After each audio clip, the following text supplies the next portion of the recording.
হে ৰাইজ, কি খবৰ? স্বাগতম জনাইছোঁ মোৰ আৰু আপোনাৰ নিজৰ চেনেল আছামিজ কনজিউমাৰলৈ। আজি আমি MI4A Pro 32 ইঞ্চ টিভি বিষয়লৈ কথা পাতিম। আপোনাৰ স্ক্ৰীনৰ লেফ্ট ছাইডত টপিককেইটা অৰ্ডাৰ দি থোৱা আছে আৰু সেইবাবে আমি ভিডিঅ'টোত আগবাঢ়িম। প্ৰথম হৈছে স্পেচিফিকেশ্যনছ।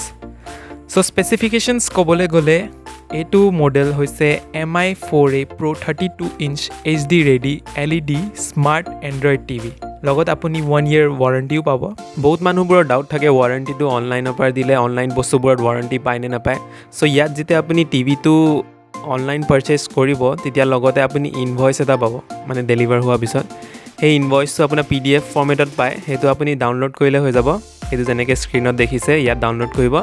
তাৰপিছত যেতিয়া সেই PDFখন আপুনি খুলি চাব, আপোনাৰ সেই তাত গোটেই ডিটেইলছবোৰ ওলাই যাব। আপোনাৰ সেইটো মানে কোম্পানীয়ে অলৰেডি ৰেজিষ্টাৰ কৰি দিছে। আপোনাৰ এইটোত আপুনি 1 year ৱাৰেণ্টিটো ফ্ৰীত পাই যাব। টিভি স্ক্ৰীণখন হৈছে টাইপ LED 32 ইঞ্চৰ HD ৰিজলিউশ্যন দিব, 1366x768 পিক্সেলছ দিব। ইয়াত 60 Hzৰ ৰিফ্ৰেছ ৰেট দিয়া আছে আৰু অডিঅ' কোৱালিটিটো ঠিকে আছে। আপুনি 2.0 ষ্টেৰিঅ' চাউণ্ড টাইপ পাব। দুটা স্পীকাৰ দিয়া আছে টিভিটোৰ ভিতৰত। আৰু ইয়াত আপুনি ব্লুটুথ, ৱাইফাই, ছিংগল বেণ্ড আৰু প্ৰচেছৰটো কোৱাড ক'ৰ দিয়া আছে। আপুনি আৰামত ইউটিউব, নেটফ্লিক্স চাব পাৰিব ৱাইফাই লগাই। বাকী smart features like display mirroring, double USB sharing, USB মানে য'ত আপুনি পেনড্ৰাইভ ঢালিব পাৰিব, MHL, screen casting, smart view, wifi direct, Android মানে গুগল প্লে ষ্ট'ৰ এইবোৰ আছে আৰু ফিউচাৰ ৰেডি ফিচাৰ্ছখিনিও আছে ইয়াত। এতিয়া আমি প্ৰাইচটোৰ কথা পাতিম। আমি এইটো মডেল অৰ্ডাৰ দিওঁতে প্ৰাইচ 17,000 আছিল। এইটো টিভি এনেই নৰ্মেলি 15,000 মানত আৰামত পাই যায়। আৰু যদি ফেষ্টিভ ছিজনবোৰত ভাল অফাৰ দিয়ে তেতিয়া আপুনি কিনিব পাৰিব। এই লকডাউনটোৰ কাৰণে প্ৰাইচটো মানে 2,000 মান হাইক হৈ গ'ল, ওপৰলৈ গুচি গ'ল। আৰু এতিয়াতো মাজে মাজে প্ৰাইচটো 19,000ও দেখুৱাই থাকে। আপুনি যদি ল'বলৈ মন কৰিছে অলপ দিন ৰৈ দিয়ক। ছেপ্টেম্বৰ বা ডিচেম্বৰলৈ বহুত অফাৰ পাব, দিৱালী এণ্ড অল। লগত বিগ বিলিয়ন ডেইজো আহি আছে অক্টোবৰ নৱেম্বৰৰ মাজতে। ভাল প্ৰাইচ ডিছকাউণ্টতো ল'ব পাৰিব। এতিয়া আমি আনবক্সিং কৰিম।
এতিয়া আমি আৰামত স্ক্ৰীণ ৰেপখন আঁতৰাম।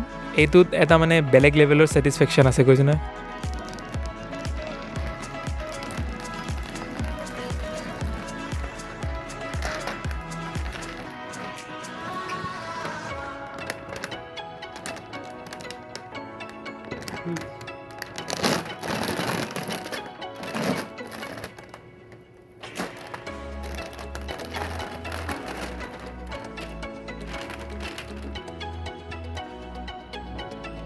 যেনেকৈ আপুনি দেখিবলৈ পাইছে পিছফালে আপোনাৰ দৰকাৰী ইনপুটছবোৰ লগাবলৈ দি থৈছে। ইয়াত আপুনি HDMI ports, USB port, even পুৰণা কেবল পৰ্ট বা এণ্টেনা য'ত লগাইছিল আগতে যদি মনত আছে সেইবোৰ কাৰণেও জেগাটো দি থৈছে। ইয়াৰ আপুনি পাৱাৰ বাটনটো একদম তলৰ মাজত পাব, ইয়াত পাব। বাকী এইখন হ'ল আপোনাৰ 32 ইঞ্চৰ স্ক্ৰীণ। পেকেজৰ ভিতৰত আপুনি টিভি ৰিম'ট এটাও পাব, কিন্তু লগত ৰিম'টৰ বেটাৰীটো নিদিয়ে। তাৰ পাছত দুডাল ষ্টেণ্ডো পাব যোনটোত মানে লগাই পেলাই টেবুলত থ'ব পাৰিব আৰামত বাকী মেনুৱেলৰ কাগজ এখন দিব আৰু সিমানে আৰু এইফালে ৱাল মাউণ্টৰ কাৰণেও জেগা দি থৈছে য'ত মানে মানুহ আহি পেলাই খুলি ইনষ্টলেশ্যন প্ৰচেছটো আৰামত কৰে এতিয়া ইনষ্টলেশ্যনৰ কথাটো ওলালে যেতিয়া আমি ডাইৰেক্ট প্ৰব্লেমটোলৈ যাব পাৰিম চ' এতিয়া প্ৰব্লেম ক'বলৈ গ'লে মই নিজৰ এক্সপিৰিয়েঞ্চটো শ্বেয়াৰ কৰিম যোনটো মই ফেচ কৰিছিলোঁ আমি এই টিভিটো 15 আগষ্টত অৰ্ডাৰ দিছিলোঁ আৰু 18 আগষ্টতে ঘৰ পাই গ'ল সেই টিভিটো যদি আপুনি অসমৰ পৰা ফ্লিপকাৰ্টত অৰ্ডাৰ দিয়ে 2 বা 3 দিনৰ ভিতৰতে পাব লাগে আৰামত কাৰণ তাহাঁতৰ নিজৰ ষ্টক আছে হাতীগাঁও ফালে এতিয়া অৰ্ডাৰ ৰিচিভ হ'ল 18 তাৰিখ আৰু ইনষ্টলেশ্যন যোনটো ডেট দি থোৱা আছিলে সেইটো আছিল 19 তাৰিখ মানে 19 তাৰিখে আহি পেলাই মানুহে টিভি লগাই যোৱা কথা আছিল কিন্তু কোনো নাহিলে একো ফোনো নাহিলে আমি টিভিটো কাৰ্টুনতে থলোঁ আৰু একো নকৰিলোঁ নেক্সট দিনাও ছেইম একো ফোন নাহিল আৰু যোনটো ফোন নম্বৰ ফ্লিপকাৰ্টে দিছিলে সেইটো কানেক্টে কৰিব নোৱাৰিলোঁ মানে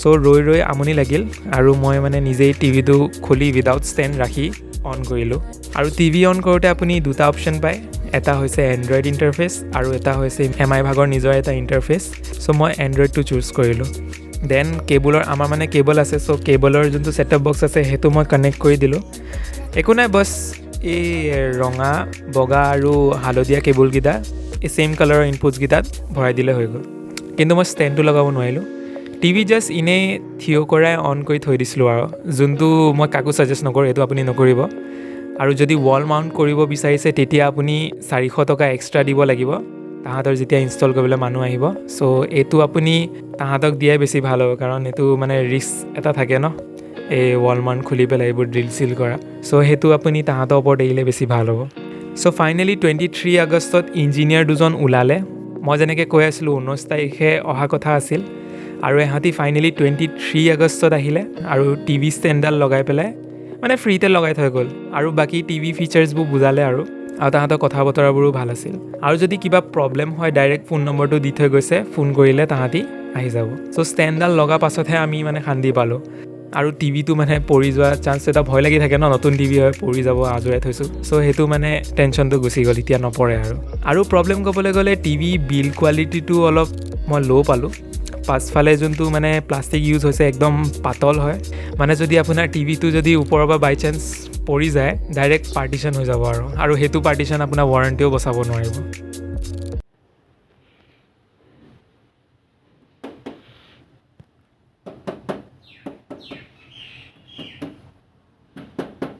চুলে মানে সেই প্ৰিমিয়াম ফিলটো নাহে কিন্তু ইয়াৰ ষ্টেণ্ডডাল ঠিক আছে ষ্টেণ্ডৰ যোনটো কোৱালিটি হয় একদম টপ নচ প্ৰিমিয়াম যেন লাগিলে আপোনাৰ প্লাষ্টিকে হয় লেকিন মানে ৱেট আছে সেই প্লাষ্টিকটোত আৰু ছফ্ট টাচো হয় চ' সেইটো ষ্টেণ্ডডাল ভাল হয় এতিয়া আমি ৰিভিউলৈ আহিছোঁ এই টিভিটো মই মোটামুটি 3 দিনমান ইউজ কৰিছোঁ ভালকৈ আৰু ইয়াত এণ্ড্ৰইড টিভি 9.0 ভাৰ্জনটো আছে টিভি ৰিম'টটো বহুত ৰেছপনচিভ হয় আৰু ইয়াৰ ইণ্টাৰফেচটো বহুত স্মুথ হয় 60 হাৰ্টছৰ কাৰণে এইটো স্মুথ হৈ যায় আৰু বাকী ইয়াত আৰামত মোবাইল হটস্পট অন কৰি আপুনি ইউটিউব নেটফ্লিক্স বা Amazon প্ৰাইম ভিডিঅ'ছো চাব পাৰিব ইয়াত ডাটা ইউজেছৰ ৱাৰ্ণিঙো আহি যায় 500 MB যদি ক্ৰছ কৰে ইয়াত তলত ধুনীয়াকৈ আহি যায় মোৰ এবাৰ দেখুৱাইছিলে আৰু যদি আপোনাৰ ওচৰত বেলেগ ইণ্টাৰনেট কানেকশ্যন বা জিঅ' ফাইবাৰ আছে তেতিয়াতো আপুনি বিন্দাছ HD Max ৰিজলিউশ্যনত চাব পাৰিব আৰু এক্সপিৰিয়েঞ্চটো ভাল পাব মই এতিয়া এইটো কেবুলতে লগাই থৈছোঁ আৰু পিকচাৰ কোৱালিটিটো বহুত ভাল লাগিছে আৰু ইয়াৰ চাউণ্ড কোৱালিটিটো লাউড এণ্ড ক্লিয়াৰ আছে আপুনি চাগে দেখিব পৰা নাই পিকচাৰ কোৱালিটিটো কাৰণ মই বেলেগকৈ কেমেৰা পৰা ৰেকৰ্ড কৰি আছোঁ মানে মোবাইল কেমেৰা পৰা চ' ইয়াত মানে ফুল সেইটো আপুনি লাইভ চালেহে গম পাব পিকচাৰ কোৱালিটিটো চ' এতিয়া আমি ফাইনেলি কনক্লুজনত আহি পালোহি সঁচাকৈ ক'বলৈ গ'লে মই এই টিভিটো লৈ পূৰা কমপ্লিট ছেটিছফাইড আগৰ জমানা টিভিটো চাই থকা যে এতিয়া এইটো টিভি পিকচাৰ কোৱালিটিটো মানে 10 গুণা বেছি ভাল লাগিছে চ' যদি আপোনাৰ অলপ বাজেটটো বঢ়াই 15,000 ওচৰলৈ আনিব পাৰে দেন ডেফিনেটলি গ' ফৰ ইট কিন্তু কিছুমান আছে যোনবোৰে পিকচাৰ কোৱালিটি বেছি প্ৰিফাৰ কৰে চ' আপুনি এইটো ৰেঞ্জত আৰু এটা স্মাৰ্ট টিভি পাব যাৰ নাম হৈছে ৰিয়েলমি স্মাৰ্ট টিভি ফুল HD ঠিক আছে ফুল HD 32 ইঞ্চ দেটছ ৰাইট আপুনি ইয়াত ফুল HD টিভি পাব আৰু ইয়াৰ প্ৰাইচটো হৈছে 18,000 ফ্লিপকাৰ্টত চ' এইটো কিনিব পাৰি পিকচাৰ কোৱালিটিটো অবভিয়াছলি আমাৰ MI HD টিভিতকৈ অলপ ভাল হ'ব কাৰণ আমাৰটো জাষ্ট HD হয় আৰু ৰিয়েলমিটো ফুল HD দিছে কিন্তু ইয়াত অকল এটা ড্ৰবেক আছে এণ্ড ডেট ইজ ইয়াৰ ভিউইং এংগলটো ভাল নহয় মানে যদি আপুনি ছাইডৰ পৰা চালে স্ক্ৰীণখন কিবা এটা মানে ব্লাৰ নিচিনা কিবা ধোঁৱা ফিল হোৱা যেনেকুৱা লাগে सो देखो एक कलर शिफ्ट थोड़ा सा आपको यहाँ पे कलर शिफ्ट देखने को मिलेगा। और यहाँ से मैं आता हूँ अगर सामने से, तो आपको ये वाला जो है बेस्ट एक्सपीरियंस दिख रहा है।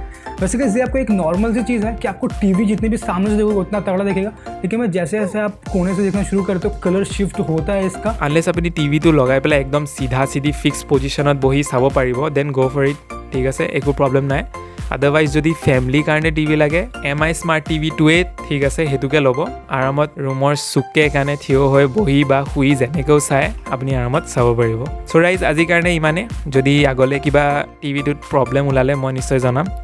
মোৰ নাম দেৱাশিষ দত্ত, লগ পাম আপোনাক নেক্সট ভিডিঅ'ত। থেংকছ ফৰ ৱাচিং।